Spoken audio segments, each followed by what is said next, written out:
Good evening, and welcome to the April meeting of the Prescott Valley Arts and Culture Commission. Mary Lou, would you please call the roll? Yes, I will. Chairperson Nancy Smith. Here. Secretary Andy Sinclair. Here. Commissioner Lira and Commissioner Moore, Commissioner Bayless are all absent. We do not have a quorum. As we do not have a quorum, we can go to our presentation of our artist. Isabella, would you like to take over here? Thank you. Hi, yes. So being that we don't have a quorum, we're going to skip right ahead to our wonderful guest artist who has joined us tonight. Laura Molinaro is our guest artist who is currently on display in the Prescott Valley Public Library. She's a photographer, a very talented local photographer, and she's actually put together a slideshow to go through with you all, and she's going to come on up and talk a little bit about her work. So welcome, Laura. Thank you, Isabella, and thank you very much. I'm sorry you guys don't have your quorum. You can't conduct your regular business, at least until you get a few more people here.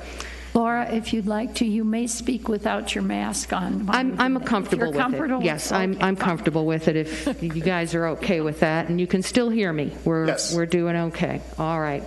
Well, as it says up on the screen, my name is Laura Molinaro. I have been in the area here for 33, going on 34 years.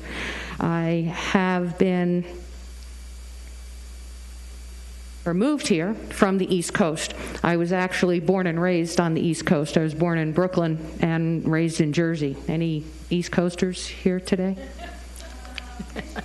Michigan? Okay. Yep, Midwesterners. Oh, you know what? From somewhere else. Yep. There you go. Transplants. New York, though. All transplants, yeah. And I actually did live in Manhattan for a little while, and I found it extremely beautiful in its own way. Photographically speaking, it's a beautiful place to be. Employment-wise, it's a little more difficult. But when you've got a camera in hand, it's great. So that is pretty much where I started, was on the East Coast. And I've always had a passion for art and for photography. As a young adult, I was up and down the East Coast, from the state of Maine all the way down to the state of Florida. So I've seen a lot in that area. I have been to a lot of other states throughout the country, and now that I am retired, I've been retired for about 11 years, I am now doing a bit more traveling, so camera in hand and getting out there. My goal, as far as where I'm going, is to get to as many beautiful locations as possible. Whether that is a national park, a state park, some beautiful landscape, or a gorgeous city, because I did find that even in New York, there were a lot of beautiful places to photograph.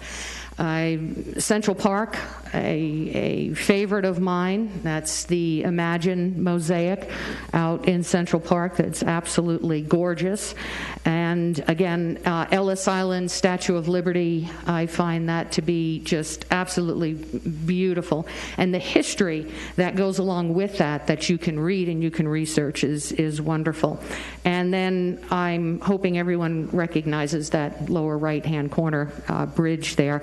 I have found that I like capturing smaller parts of larger pictures or larger scenes sometimes, especially when you get to locations such as New York or such as some of the cities, where you can capture a small part of it and yet everyone knows what it is, but leaves the rest to the imagination. I did start my photographic development, my photography with film, and that was it could be very costly, but what film also does for you is causes you to develop patience and a discerning eye as far as what you are going to capture in your image. And I've seen several memes on Facebook and my photography sites that say kids these days, they'll never know what it meant to wait for 2 to 3 weeks for your photos to come back to get them developed, right? And see whether you captured what you wanted to capture with the right lighting and the right color and so on. So I have progressed through the different film type cameras. I actually did shoot some slides while I was in New York. I actually lived in Lower Manhattan, Lower East Side, where they would bring the barges up for 4th of July fireworks. And I would have a number of friends over. They'd all be packed into my apartment because the windows faced the river. And they'd all have their cameras set up and their tripods set up, and we were all shooting. We were all shooting film and or slides at the time, but just a fantastic opportunity and an ability to avoid crowds, not having to be actually down on the riverside, but up in a nice apartment. Well, nice apartment in New York is a relative term. Have moved on to digital, do mostly color, have experimented with some black and white also.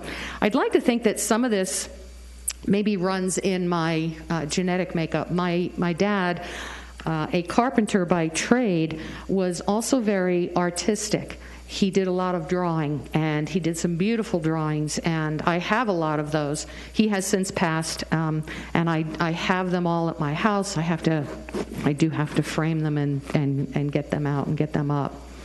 So camera gear is quite interesting. If you ask a photographer and you take a look at that graphic in the top right-hand corner, it says, "I have all the gear that I need," said no photographer ever. Because there's always something else that comes along that you would like to have or that you want. You don't necessarily need it, but sometimes you just want it. But again, early film, I did work with a Brownie, the Instamatic. I don't know if anyone remembers those little cubes on the top, and they would all fire, and then you'd get 4 shots, and then you got to change that cube again. When I moved into a single lens reflex camera, it had to do with some of the work that I was doing in New York City. I was actually working in Manhattan, and I started to shoot with a single lens reflex. I purchased a Minolta 201. I don't even know if they make Minoltas anymore, but I still have that film camera. And part of me thinks, someday I may drop a roll of film in there, and I might actually go out and make some images. But digital is just so much easier and so versatile. And I did start in digital with just a small point and shoot, just to kind of see what that was like. And it's a very popular type of a camera that a lot of people do start with when they go out to do some photography or start to take some pictures. I then moved into the Canon brand. I started with the Rebel NEOS, which is a single lens reflex, and that really whet my appetite for digital photography and for SLR. And that is a crop sensor, meaning it does take smaller. I'm not going to get into the technical aspect of crop and full size. But I realized very shortly after that I didn't need it, but I wanted a full frame. So I now own 2 Canon 5D cameras. One is a Mark III and one is a Mark IV. I did have to wait until they were just about ready to introduce the next edition before I could afford the one that I bought. I have several different lenses that I use, tripods, monopods, and all the other accoutrements that kind of go with that. But one thing that I do tell individuals who are interested in photography is that, and it's that quote by Ansel Adams, the single most important component of the camera, those 12 inches behind it. Because it's what you see and what you interpret and what you frame and how you light it that really helps develop, no pun intended, some of that photography. Travel for me is just a way of accumulating a lot more photographs. But one of the things I have learned about travel is also, while I'm going out with the goal in mind to capture as much of the beauty that is in our country as possible, I also need to step back some time and lower that camera and just take a look and just take in the scenery and breathe in the beauty that is around us.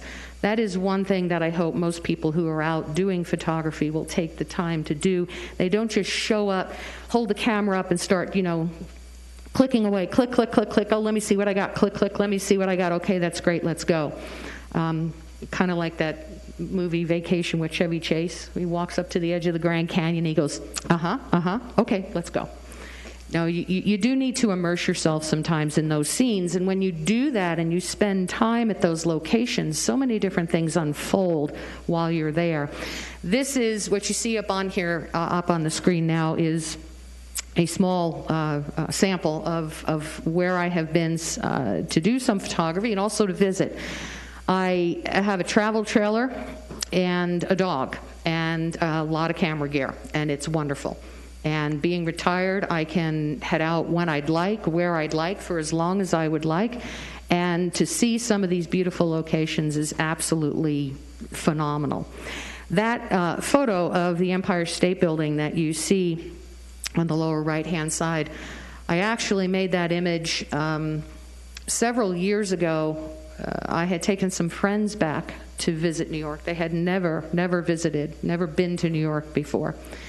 And I will never forget the words of the one friend as we actually stayed at my mom's house in Jersey and would take the trains into the city. The first day we went in, we took the train ended up in Penn Station, and we come up, and he just looks up and goes, holy sh, and And from that point on, I had to make sure I either hung on to him or guided him, because most of the time he was looking up. It was just utterly amazing. But we went to a lot of different locations to get a lot of these types of photographs while we were in New York. Besides the photography that you can see in the library that I am so thankful for the opportunity to be able to display here. I also compose or put together a calendar every year.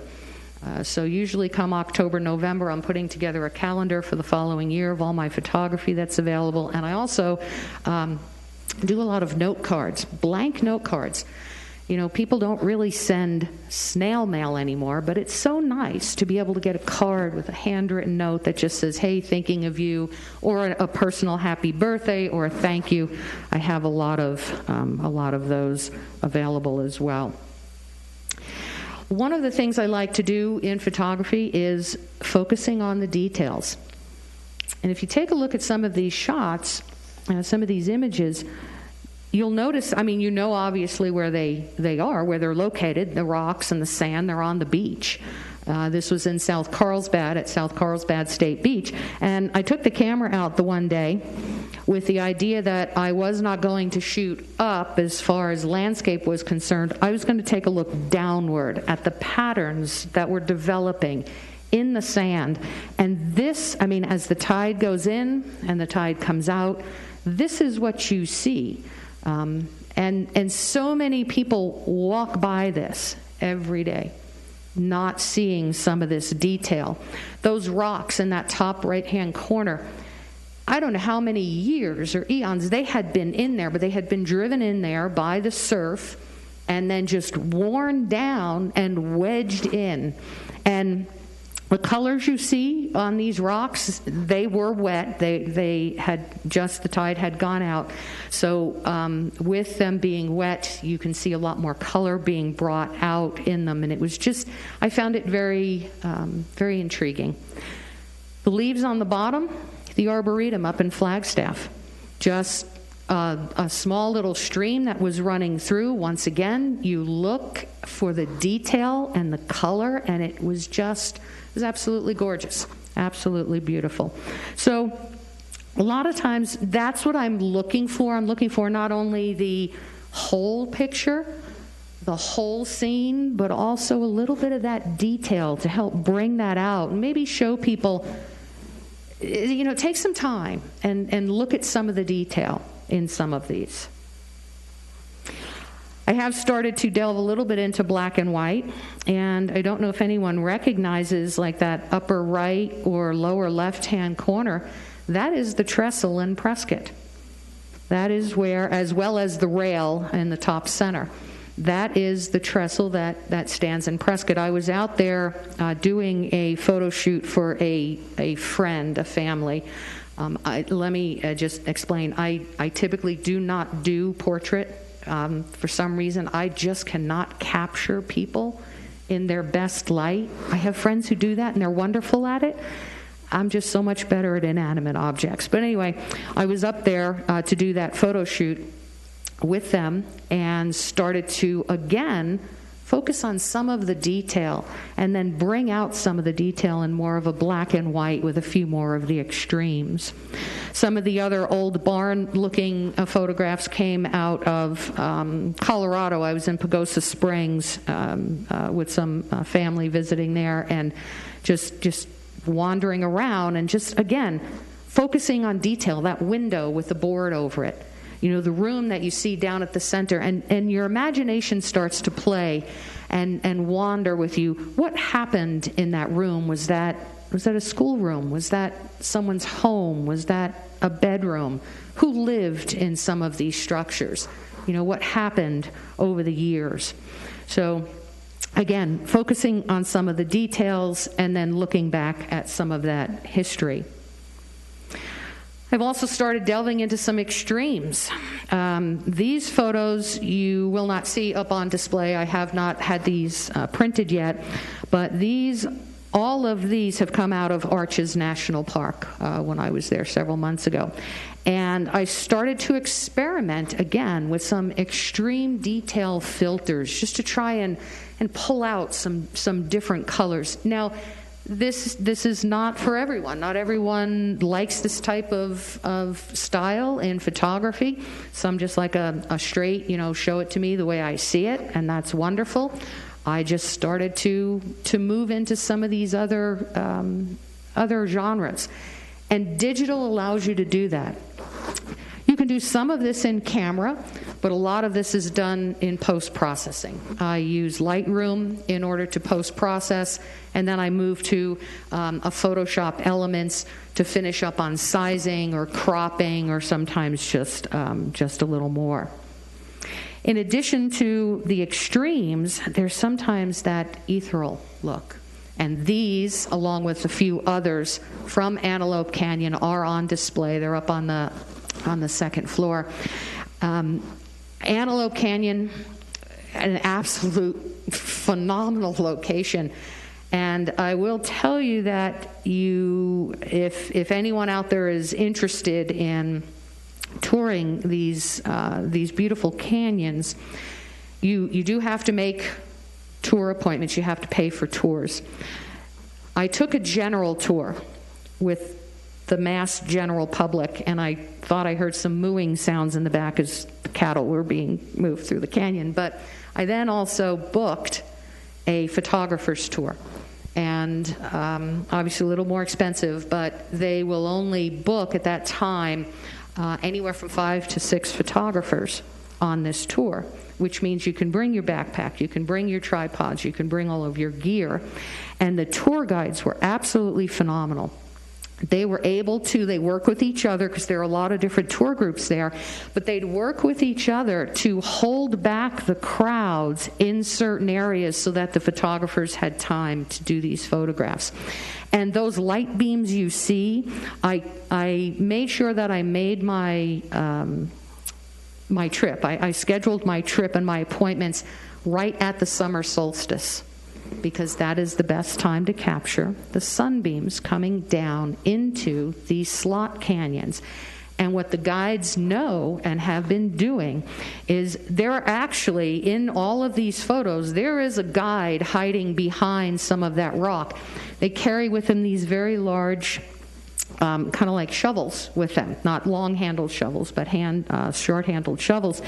And they will tell you, okay, I'm going to toss up some sand into the sunbeam, give it 3 to 5 seconds to start to filter through, otherwise it gets a little too grainy, and then start to take your photos. And same thing with that sand fall in the center photo. Now, that will happen naturally, they said, if it is an extremely windy day and there's a lot of sand coming in from the top. But typically it doesn't, so they do stage those for the photographers. They will pour a lot of sand up in that, they'll step back, and they'll allow you then to make those images. But this was just a phenomenal trip. Slot Canyon's gorgeous, love it, want to get back, and maybe someday I will. When the weather turns bad, so many people stay indoors, and I grab my camera and I head out. And that is what you're seeing right here. You'll see the two on the left side are Sedona storms. I remember I reside in Dewey. I live just a couple of miles behind Mortimer's farm. And the weather started turning. Storms were moving in. It might have been during monsoon season. I wasn't really quite sure. I said, this is it. Got to grab my camera. Got to head into Sedona. I've done that also when I've known that Sedona's had a light dusting of snow. There is nothing more, well, I don't want to say nothing, but it is just beautiful to see those buttes covered with a light dusting of snow. That top right-hand photo, that's the Grand Canyon. A few years ago, I had booked a camping trip. I was in the Grand Canyon, not down in it, but up top on the rim, for a week. It rained for a week that I was at the canyon.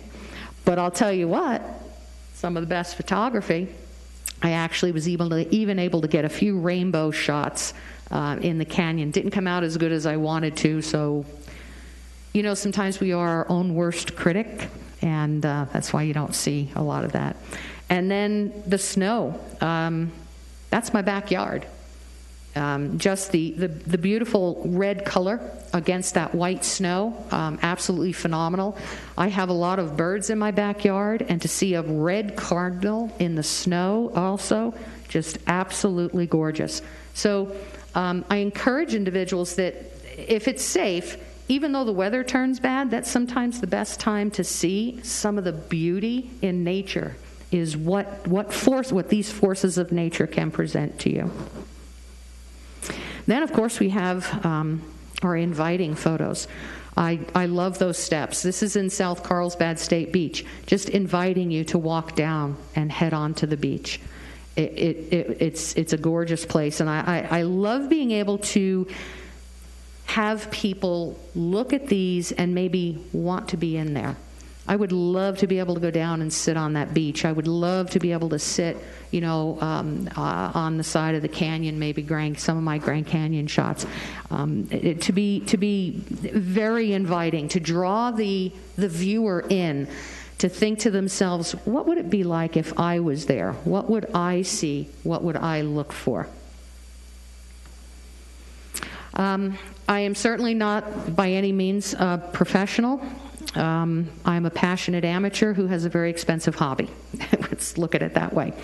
But I love that meme about the photographer. When I tell my friends what I'm doing, they think, oh, look at you, you got all this gear, you're just rolling around.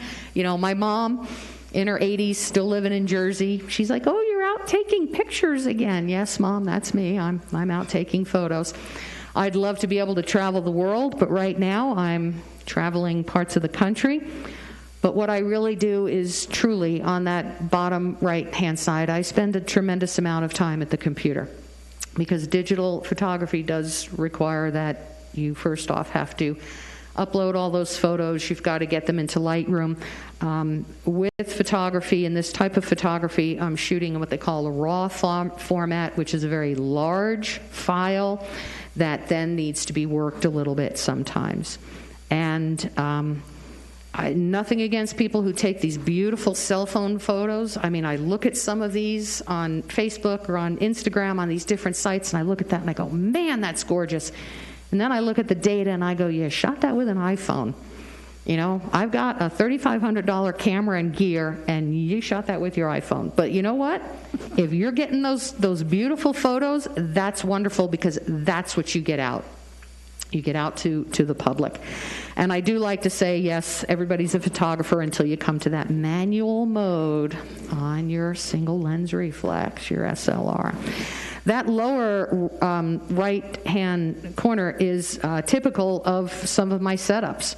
I was there, that's in Arches National Park. I was there for several hours at that location. I had scouted that location a few days. I was in the area for about 8-9 days, scouted several different locations for sunsets. And that was one of them. Now, the sun, as you're looking at those cameras, that's facing east. The sun's going to set behind me. And actually, there is a photo on display here. It is one of the panoramas. It is along with the Sedona storm that Isabella has made beautiful bookmarks out of. It's the sunset that I saw at this location when I turned around. Because again, on those tripods, I am now spinning between getting the sunset behind me as it drops below the horizon. But what a lot of people sometimes don't realize is when the sun sets, sometimes the eastern sky is just as beautiful, if not more so. The reflection of the colors, just absolutely gorgeous, absolutely gorgeous. So anyway, Chasing Light is actually the name of a Facebook page that I've just recently created. So if you are interested in seeing some of my work as it develops, because when I say just created, I'm saying like this month I just created it. So it doesn't have a lot on there. But it does have the show from the library and the links and all. So if you're on Facebook and you search for Chasing Light, my name, it'll look exactly like that first slide did with my name on the top. And these two photos are local. That top one is going to be, they're both at the end, or they are on Fane Road at the end of Lakeshore, where it dead ends into Fane Road. If you got a high-profile vehicle, sometimes with four-wheel drive, you can get up onto that berm up top. And that top one, I believe I was shooting east with that at sunset. And the bottom one was a western shot at sunset, and there's a little bit of a moon up in that bottom shot also in that top left-hand side. So I just want to say thank you for the opportunity, first off, to come and speak with you today, but also the opportunity to be able to display some of my work in the library. I look forward to being able to do that again. I got to give a shout out to Marnie Ewell because she was the one who posted it on Facebook through the chamber, and I went, that looks interesting. I wonder if I could do that. And sure enough, contacted Isabella. She said, sounds wonderful. Let's get you started, and let's get going. So with that, again, thank you once again. Does anyone have any questions? Yes. Do you still have your Minolta camera? I do still have my Minolta, yes. I have one as well. So. Do you? Yes, I do. Are you using it? No. Okay, and I've got several lenses for it. There's still the bayonet. I got several lenses as well. It's filters and stuff, yeah. It's filters, right? It's in a camera case downstairs with everything. And do you know, I actually still have rolls of Kodachrome film that hasn't been exposed yet, and I wonder if it would be. I mean, it's still sealed. I don't know if it would still work. I really should just load that thing up and take it out on an outing and see if I can use it. Right, I know. There's nothing like that little click sound, That's it. And again, I don't. With the Minolta, I didn't have any auto advance or anything like that. You click and you gotta turn the little knob to get to the next frame and all. It was good. Did you enjoy shooting with the Minolta? It was all right. I've used other ones before, so okay. Sonic and whatnot. So. What brand are you loyal to now? I haven't really decided. So okay, but because I like the old school click, like I said. I know, and I do still see some people out there shooting film, and kudos to them because it does take a lot of work to do that. I know that there's usually either a Canon or a Nikon camp, and once you start with one or the other, Nikon, you can't cross over because lenses are not interchangeable. That's right. And you've invested, a substantial amount of money, and now you just proceed with that. It's in the bag also because the ease of using the cell phone it's not nice, but it is. It's convenient, Yes. and it's great for captures. And I do still use the cell phone. When I'm out hiking, because I do go hiking several times a week with my dog out near the Lynx area. And actually, this morning we were out, and the eagles were up, and I didn't have a camera with me, but I have my cell phone. And now I'm shooting, with cell. I had a question. Mm-hmm. I have spent a fair amount of time in Manhattan, and I was wondering from where you shot the Empire State Building.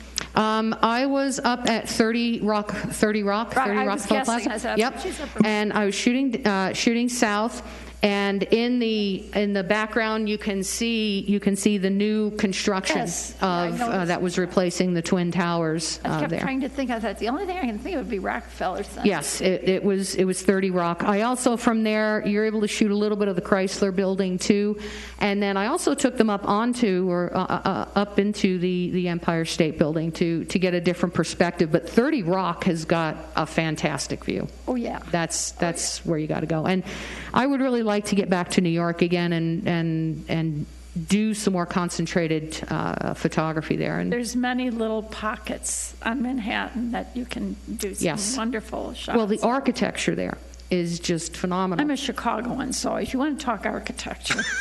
Well, and I don't know what it's like in Chicago, but in New York, one of the things that I used to shoot in my off hours were fire escapes. Yes. Ornate design of some of those The fire old escapes. buildings, yeah. Just absolutely gorgeous. And again, those were all print. A lot of them were black and white. I got to get back into those files, and I got to start scanning because if I'm going to start printing or using those, I've got to get them online. Andy, Yes. did you have Yeah, any? really quick. You spent some time in Utah, right? I did. I've done Bryce. I've done Zion. Okay. Up in Moab. Okay. So I do. As someone said, when's your next vacation? I said, I'm retired. I'm on a permanent vacation. I just take camping trips. You had a question? Yeah, I appreciate your locations that you've gone to. I was going down your list, and I said to myself, wow, I've been to half of these. As a matter of fact, I was talking to Isabella earlier today about my experience in Rocky Mountain National Park. Beautiful place. Beautiful place. Oh, yes. Yeah. Beautiful place. It's been a couple of decades since I've been there. And actually on my bucket list, not my bucket list, but on my list, and I leave in about a week. I have a softball tournament in Palm Springs. I play travel softball. And then after that, I'm heading north to Yosemite. That'll be my first time in Yosemite. My goal is every year to go to at least one place that is different that I haven't been before. You may not come back. I love my home. I'm in the same house in Dewey 34 years. I love the area. I enjoy the neighbors. I love to travel, but my dog and I like to come But home. home is home. Yes. All right. Thank you so much, Laura. very It's much. just Thank you. beautiful. Thank you. Thank you. Thanks. Thank you. Thank you so much. That was just such a wonderful presentation. I loved it. All right. Mary Lou, I believe we have a quorum. Would you please call the roll again? I will. Chairperson Nancy Smith, Here. Secretary Andy Sinclair, Here, Commissioner Edward Lira. Present. We have a quorum. Now we shall do business. May I have a motion to approve the agenda? I make a motion that we approve the agenda. Second. All in favor? Aye. Aye. A motion to approve the minutes? Make a motion to approve the minutes. Second. All in favor? Aye. Aye. Okay. Brandy. Do we have Brandy Silbau here?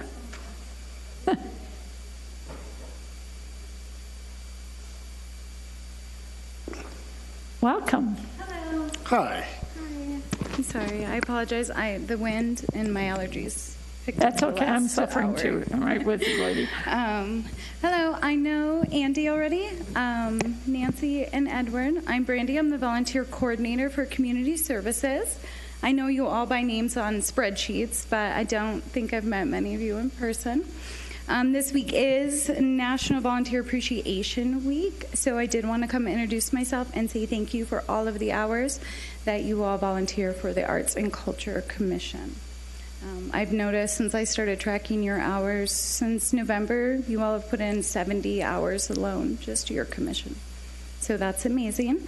I do hope you got all of your gifts, and our volunteers love Laura's photograph that Bella put on a bookmark.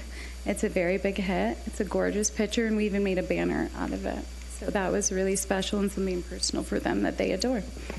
So that's really all. Why my nose is running. Thank you, Brandy. It's a privilege to be a volunteer in this community. It is. I hope to get to know you all better, and Isabel and I work great together. She's amazing, and we do hope we to know that. get some arts and culture volunteer programs going, especially with the youth in Prescott Valley, and get moving on some of that. Thank you for the bear sweater. Oh, that was from Buffalo Wild Wings. Thank you. We have lots of those. You can take a few. Yeah. You like them. In the water bottles, some of the businesses around here did donate gifts to our volunteer force. So there's some good stuff in there. I noticed. 1984. I had to read that for freshman English. I think I did too. I think we all did, because we have a young adult volunteer that came back and saw that. She's like, no, that book gives me PTSD. They just made her read it. I think it's a little much. We got this from Jim and Adult Services. He got some extras from Brooks and Taylor and asked if the volunteers would like them in their book. Good book. Thank you so much. No, thank you guys. Thank you very much. Thank you. Nice to meet you. Nice to meet you. Thanks. Isabella?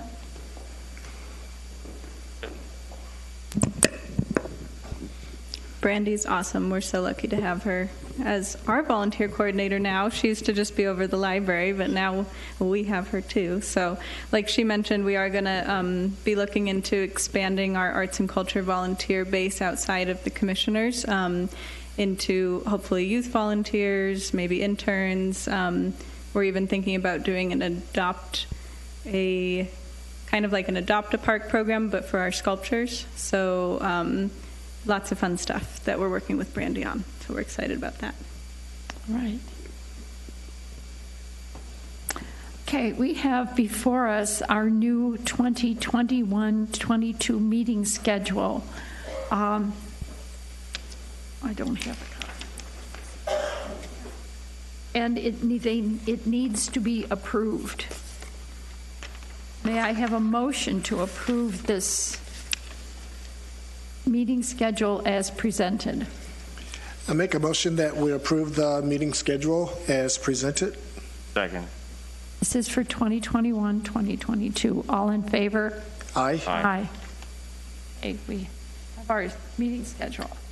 Now, underpass murals. Would you like to talk about that for a second?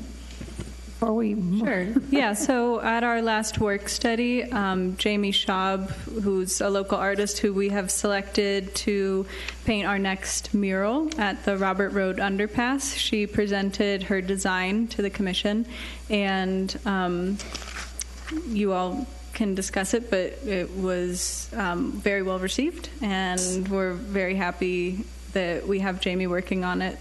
So we just want to go ahead and vote to move forward with her design so we can get a new mural painted.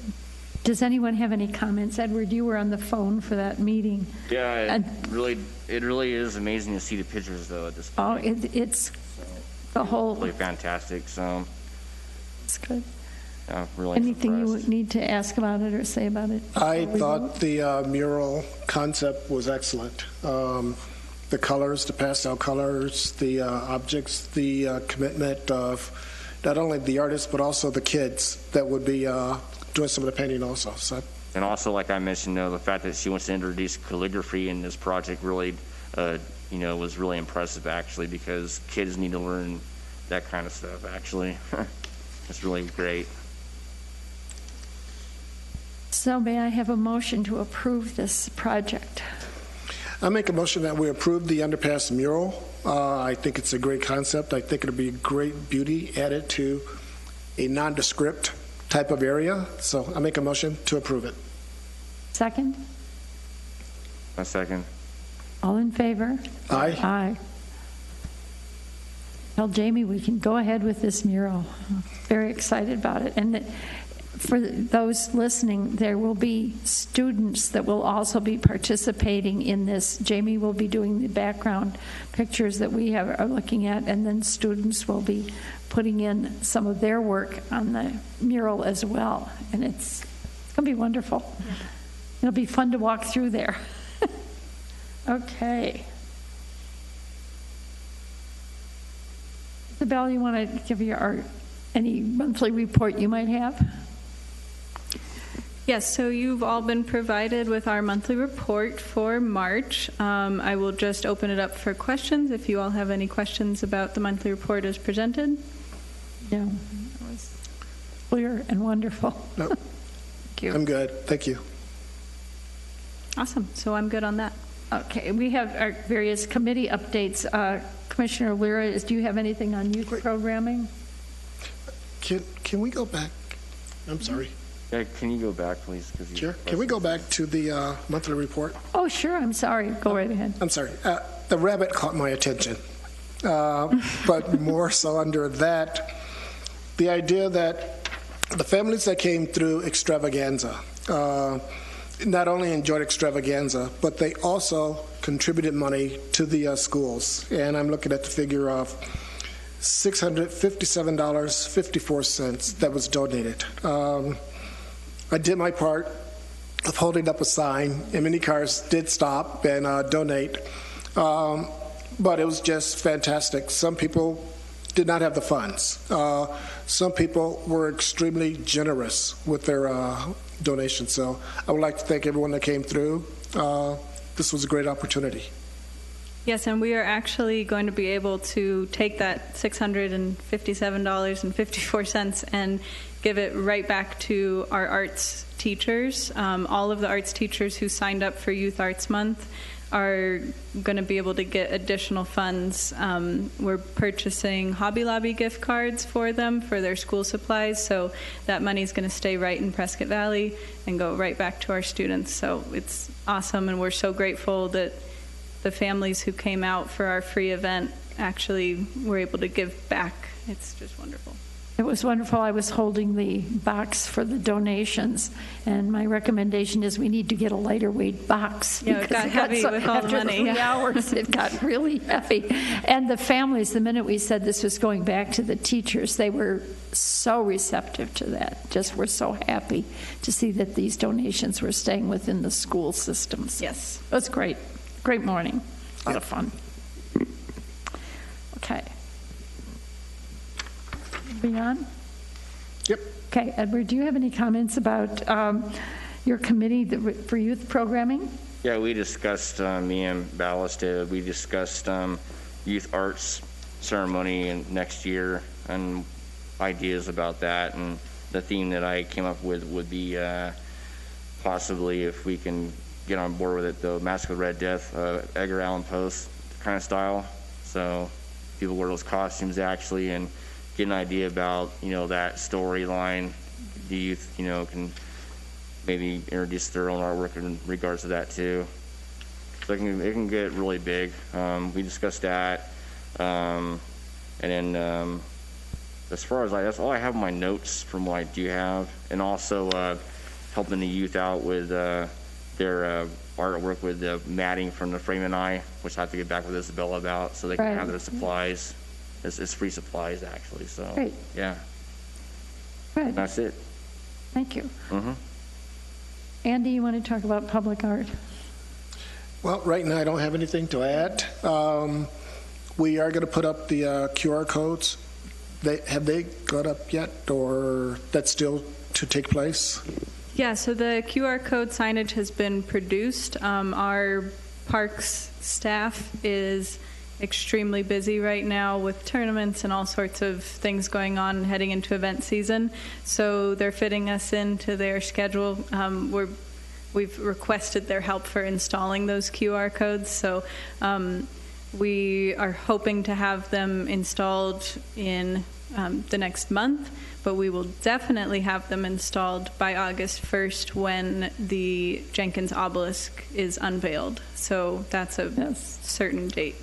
The idea behind the QR codes is that as many people go to museums now, they could have their cell phone there. They could put it up next to QR code and get information about the art, the artists themselves. And we want to do that same thing here with our art. So I think it's a great concept. Yes, when it comes into being, we'll have to do a demonstration for those who are not familiar with it. Also want to comment on the Jenkins sculpture. We will be viewing the clay model of it, the full-size clay model, very shortly. So it's moving right along.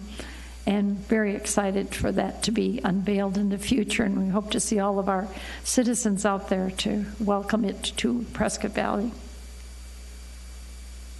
Special events. Edward, is there anything going on with special events? Yeah, I have a long list of that. We discussed, one idea we discussed was, two ideas we came across was Commissioner Bellis came up with birdhouses, an event which was actually is going to happen next year, 2022, and that's going to be set and announced.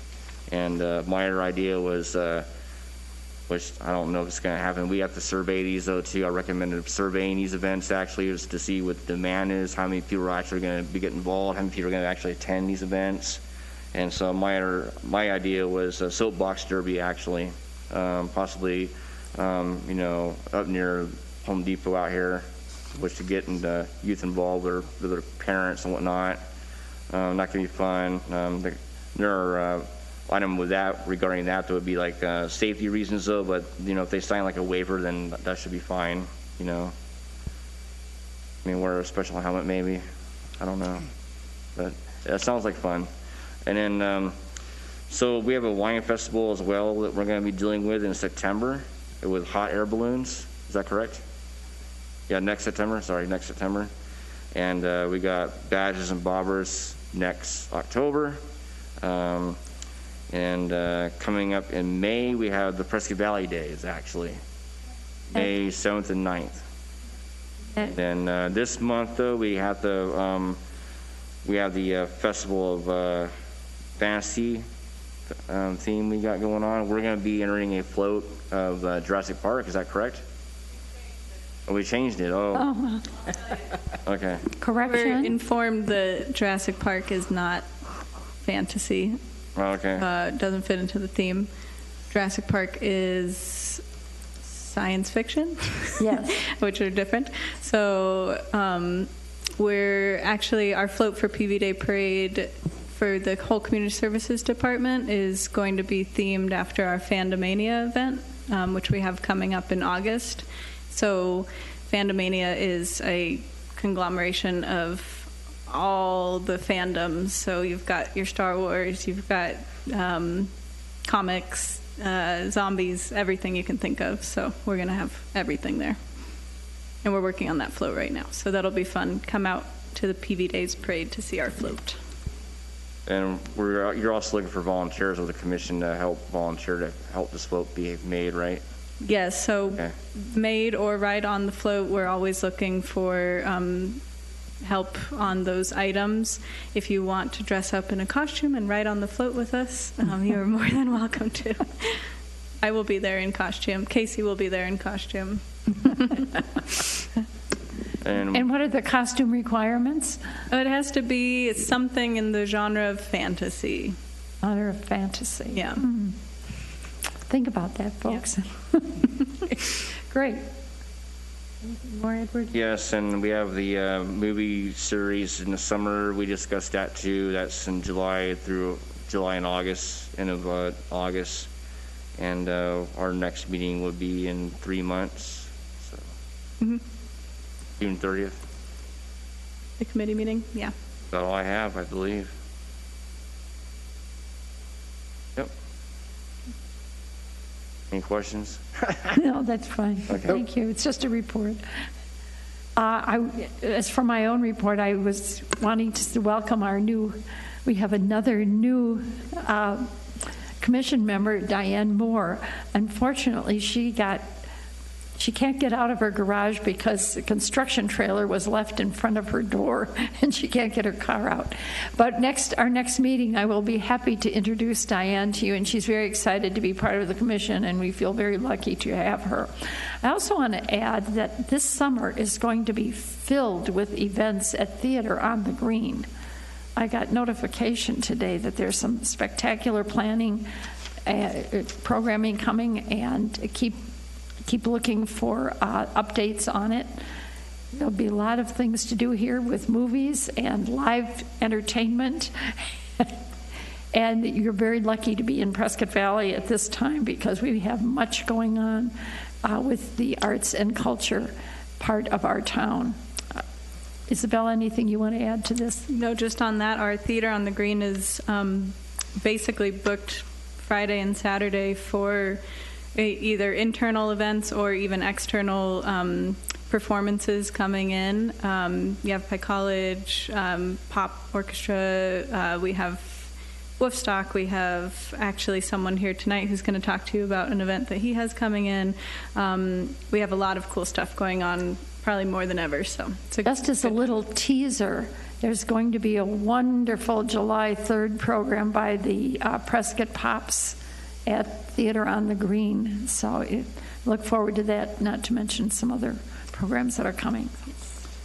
Then that's from Yavapai College. We're thrilled that they're going to take advantage of our Theater on the Green this year. Thank you. So Chairperson Smith, we do actually have an unscheduled public appearance here tonight? Yes. Yes. You want to head down? I was just about to ask. Yeah, well, we normally don't, so I wanted to butt in.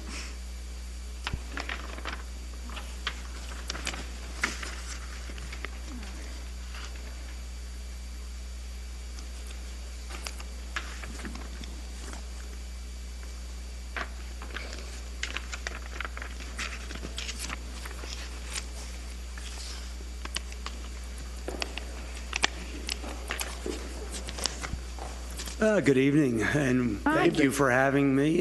My name is Bob Cellini. Excuse me. Bob Cellini. I'm the founder of the Northern Arizona Blues Alliance. We're a 501c3 corporation out of Sedona, but we service areas ranging from Flagstaff, Kingman, Prescott Valley, and the Verde Valley, Sedona area. Many years ago, when the facility was built, I had the pleasure of meeting Larry Caldwell at the Flagstaff Blues and Brews Festival, and Larry came up to me and said, "When are you going to do something down Prescott Valley to use this beautiful facility that we have down here?" So as time passed, we gathered our finances, because these things are not small to put on, and this year we decided to go ahead and give it a go. I have to tell you, we have had phenomenal support from Isabella, Anthony, Fatima, and the Prescott Valley community. We have had sponsors from a guitar shop, music store called the Blue Note in Prescott Valley Mall. It's fabulous. I mean, the high-quality instruments there. They're our main sponsor. We've also had sponsorship from Badass Blues Radio, KPPV, among other stations that they own in the area. We've also had Finlay Subaru, and we're just so excited to have these kinds of sponsors. Little Dealer, Little Prices, RV, also has helped us. So we are really looking forward to this event, which will be on May 22nd. It's an 8-hour event from 1 p.m. to 9 p.m. We're going to have music, food, and 11 acts will be out there. It is a $25 advance ticket purchase, $30 at the gate. We have a beautiful offer, that beautiful outdoor setting. We're encouraging folks to bring their chairs, their blankets, and whatever makes them comfortable. No coolers will be allowed. Of course, service animals are certainly welcome with the proper documentation. There will be alcohol. We'll have beer and wine. I'm currently working with the Verde Valley Wine Growers Association to try and get them on board. I just met their founder over the weekend at the Wine and Pecan Festival in Camp Verde. So we're working on that, even though it's a bit of a short turnaround. Hensley is involved in the beer side of it. So we have a lot of folks now that have gotten on board, and we're really looking forward to pulling all this together. Let me go to the next one. Who's going to be there? The Blues Music Award are equivalent to essentially the Grammys. They are offered by the Blues Foundation out of Memphis, Tennessee. Our organization is one of 125 affiliates around the country and 20 different countries. And each year, the Blues Foundation sponsors an international blues competition where winners of the local competition, of which we have one, all descend on Memphis in January. And it's a phenomenal event. We usually have 4 to 5 or 6 bands competing. We've had this in the town of Clarkdale, and now we're possibly going to be having this in Camp Verde this coming October. But the winner of that event goes on to play in Memphis and competes against the bands from all over the place. And so you're really looking at the best bands that are competing. Jimmy Carpenter is nominated from, this will be his number 6 nomination as a saxophone player. He is fabulous. He's coming from Las Vegas. We tried to keep the distances down because it's just economical to do it that way. So Jimmy is nominated currently for another BMA award this year. We think it's his turn. He's due. I heard his album. It's fantastic. I met him in person a few weeks ago, and they are absolutely fired up, ready to come. You know, the music community has really taken a beating over this last 18 months. It really has, and particularly the touring artists. Most of these festivals around the country have literally just been shut down. Many up in Flag, as you probably know, Flagstaff Blues and Brews, for the 2nd year now is being shut down. So we are really the only act in town coming into May. We are looking for a really successful event. We're going to be pulling from Phoenix. We'll pull from Flagstaff. We'll pull from local community. And our ambitions are to have this as a 2, possibly even a 3-day event. And from my experience in my past life, I was a former university professor. If you can imagine teaching accounting. And yes, I did. And don't laugh. I'm also a drummer that was inducted into the Hall of Fame, the Heritage Blues Hall of Fame in 2019. So I do have that kind of a pedigree, kind of a mixed bag. But we had a 3-day event on the college campus of Nova Southeastern University that was extremely successful. We bring in 7,000 people, and it was free. And so we know how to do these things, and I'm looking forward to this event like none other. Another one of our featured acts is Kat Riggins. She is a fabulous blues singer from South Florida. I had the pleasure of meeting her and her agent in 2017 when I was actually at the Memphis Blues Competition playing. She was in our room, and she really loved what we did. We made the semifinals, which means out of about 600 bands that compete throughout the United States and everywhere else, we were in the top 60. So we thought we were pretty good getting that far, and it was quite an accomplishment. But Kat is a fabulous singer. I'm actually going to be backing her with a couple of other local artists up here. As you can see, our lineup, what we did is people that'll be playing in this event have a bit of a pedigree. You are either have won our local blues competition, you are possibly a member of the Arizona Blues Hall of Fame or a nominee, or you are a member of the Heritage Blues Hall of Fame. So if I go through this, Ray DeSylvester, who does when you hear him play his Star Spangled Banner, you will get chills. Ray was inducted into the Arizona Blues Hall of Fame in 2020 of January. I think that was one of the last times I played in January. Leon Jay, he'll be doing a solo. He has been inducted into the Heritage Blues Hall of Fame, which is an international organization. Let's see here. Roger Smith on bass, if we go into the next slot, has been nominated, I believe, 3 times for the Arizona Blues Hall of Fame. Jackie Foreman, she won our international blues competition and competed in Memphis in 2018, I believe it was. Tommy Dukes from Winslow, he is also a member of the Arizona Blues Hall of Fame. Scott O'Neill, Scott is a nominee in the Arizona Blues Hall of Fame. Chris Berry has been to the Memphis competition twice.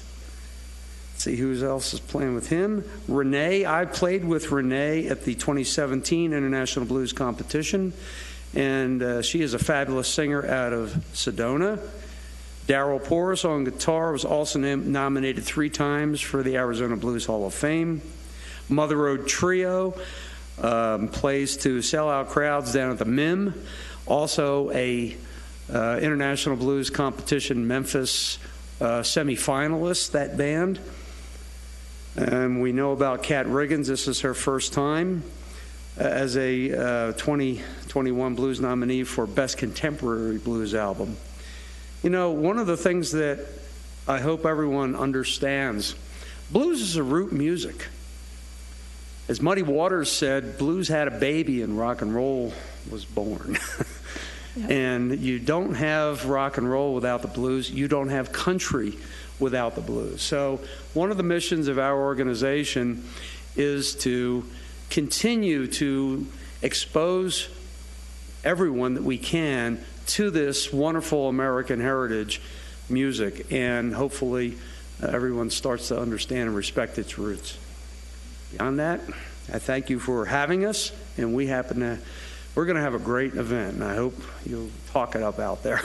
Oh, yes. This sounds absolutely wonderful, and I'm thrilled that you're going to be doing it. Thank you. Here in Prescott Valley. And we hope to do many more. Any questions, comments? Thanks. Yes, nice to meet you, though. I have a question to ask you, though. Are you into vinyl records? I have vinyl. I have 78, so. That's nice to know. So. Yes, I go a long way back, so the gray hair proves it. I'm into vinyl as well. You know, it's a new trend, actually. Yeah. Yes. A lot of the artists are now, instead of selling CDs at their shows, they're actually selling vinyl. Yeah. They're bringing vinyl to their events instead of a CD. Modern artists are actually printing vinyl now too. Yeah, it's old is becoming new again. Yes, I exactly. love it. But there's nothing like the sound of vinyl, though. I mean, come on. Yeah, analog and versus digital. I mean, the purists like myself will swear by analog, and the difference, of course, is you get feel. The bad news is if you make a mistake, it's like, oh my God, we got to do it all over again. Right. It's not so easy to fix. Yeah. Do you play with reel-to-reels? Oh my goodness. The last reel-to-reel recording I was was 2016 down in Phoenix at the what's the name of that recording studio where everyone, it's a what is the name of it? It's the Center for the Recording Arts it's in Tempe, and it was a 48 track. The tape is that wide. Oh my gosh. Yes. Yeah. And it's a sound, that's very different. But then you can actually record if you go to Memphis, and many of the bands that go to Memphis, guess where they record? In Sun Studios. Oh, really? They have it open for tours during the daytime, but at night they actually close it for recording, and you can still record on tape.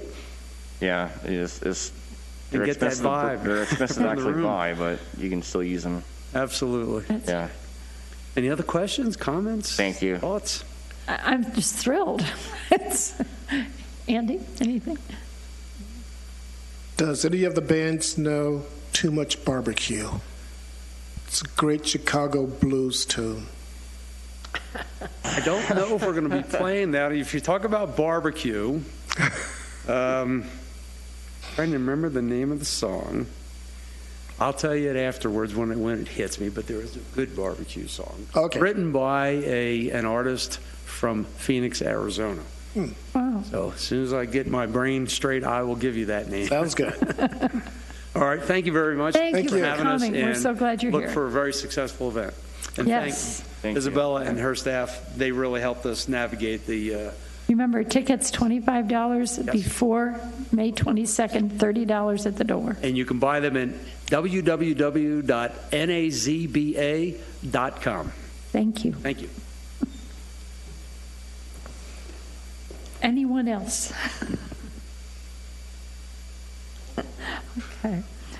Our next meeting will be a work-study meeting on May 12th at 5:30 in Conference Room 330, and in the Civic Center. And our next regular meeting will be here in the Library Auditorium on May 19th at 5:30.